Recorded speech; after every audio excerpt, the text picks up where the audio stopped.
Hare Krishna. Bhagavad Gita as it is, chapter number 2, Shlok number 25. Om Agyan Timirandhasya Jnananjan Shalakaya Chakshurun Militam Yena Tasmai Shri Guruve Namaha. Hare Krishna, Krishna Krishna, Hare Hare, Hare Ram, Ram Ram, Hare Hare. Jagat Guru Srila Prabhupada ki jai. अनंत कोटि वैष्णवों की जय. श्लोक number 25. अव्यक्तोऽयम् अचिन्त्योऽयम् अविकार्योऽयम् अमुच्यते तस्माद्देवं विदित्वैनं नानिशोचितुम् अर्हसि.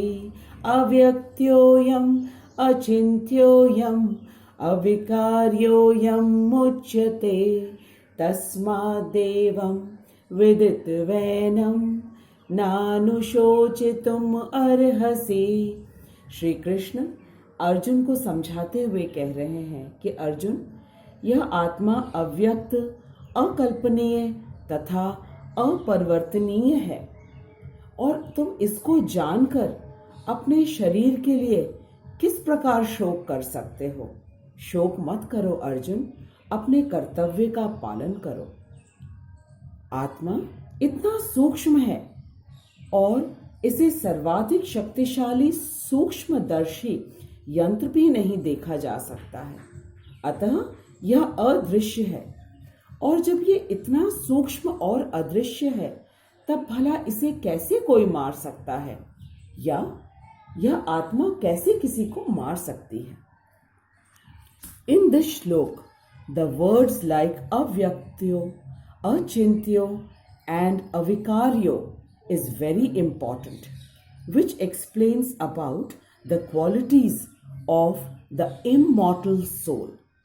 Avyaktyo means invisible or that which cannot be seen.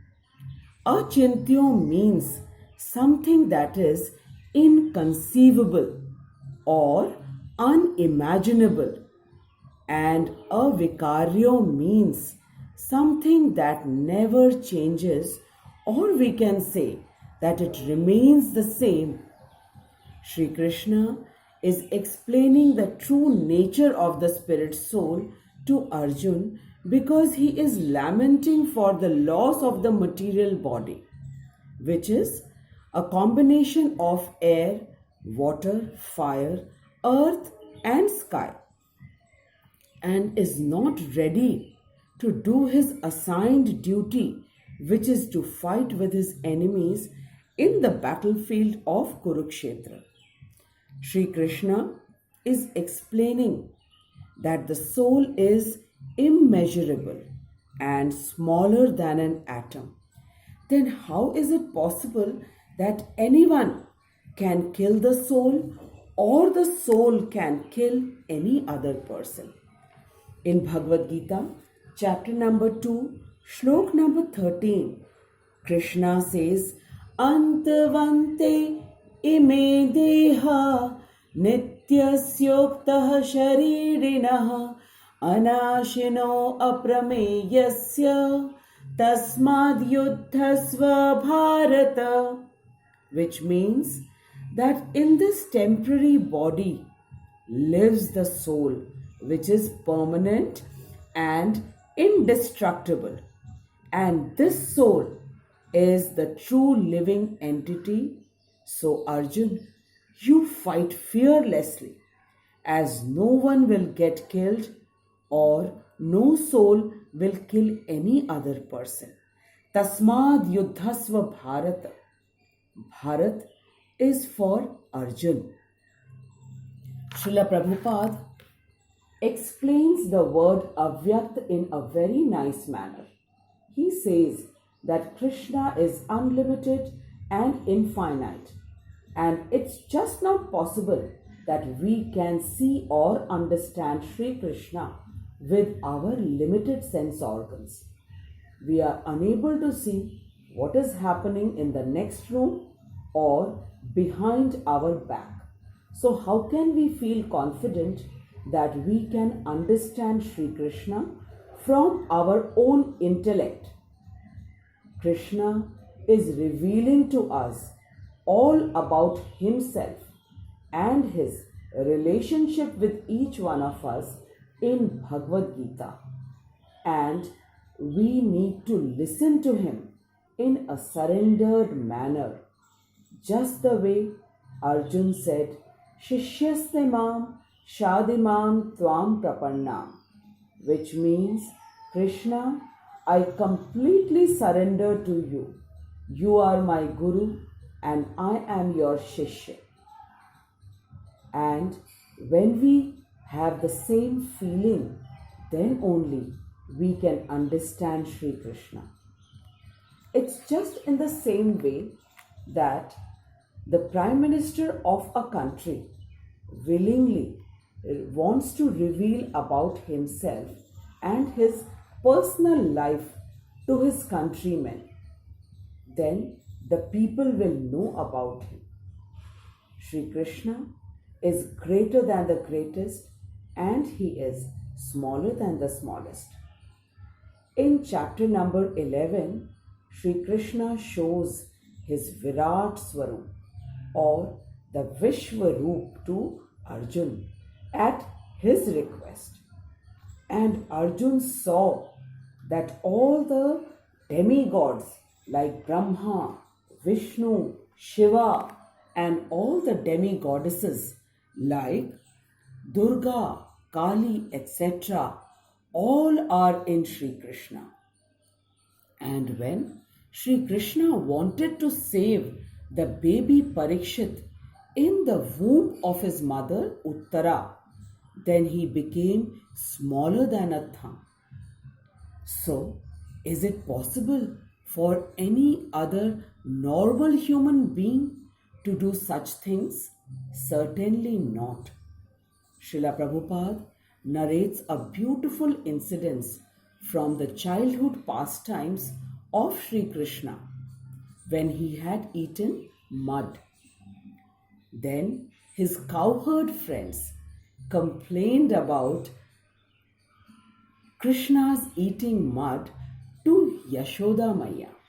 And when Yashoda Maya was asking baby Krishna about the truth, then Sri Krishna said that his friends have falsely complained against him that he has eaten mud. But Yashoda Maya wanted to confirm. So she asked him to open his mouth. And then she saw the entire universe inside Krishna's mouth.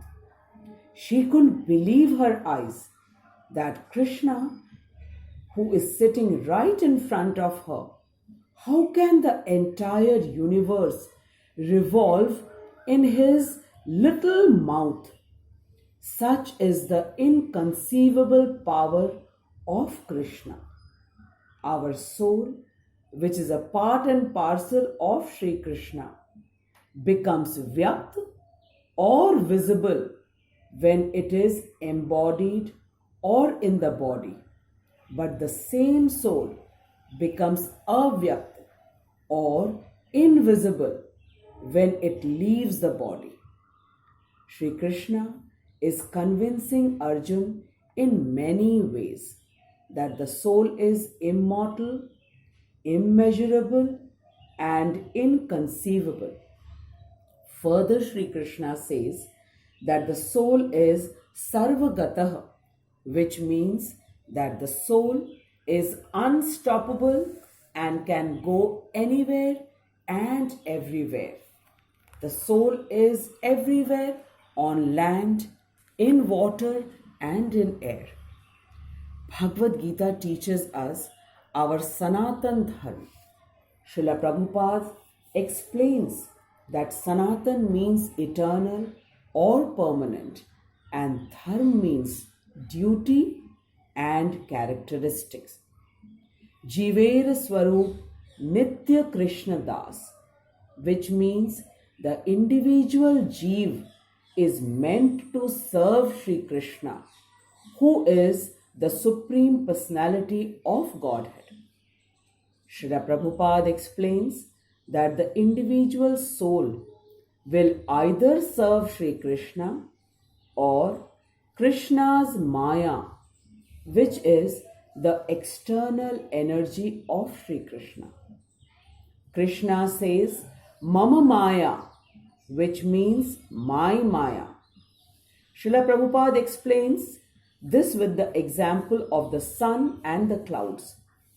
The clouds are formed with the heat of the sun, and it covers our vision for some time and we cannot see the sun. But when the sun shines brightly, then the clouds disappear. Here, Krishna is sun and clouds are his external energy or Maya. Krishna सूर्य सम माया है अंधकार, जहां है कृष्ण वहां नहीं है माया का अधिकार. Sun is permanent and clouds are temporary. Srila Prabhupada cautions us not to be trapped in the illusion of the material attractions, rather to get attracted to the spiritual attraction of Sri Krishna. If a person wants to live a luxurious life, so for it he has to work very hard to earn money. And after collecting the material things, he has to again work very hard for the maintenance of it. Srila Prabhupada explains that this is true illusion, that the person feels he is the Lord, he is the owner of a house or a car, but to maintain it, he has to work so much. So in place of being a real master, he actually becomes the slave of material things, which is temporary in nature, and he can't even take them with him to the next life. So we should not get attracted to the material things, and instead we should try to know our true self, which is the spirit soul, that is the part and parcel of Sri Krishna.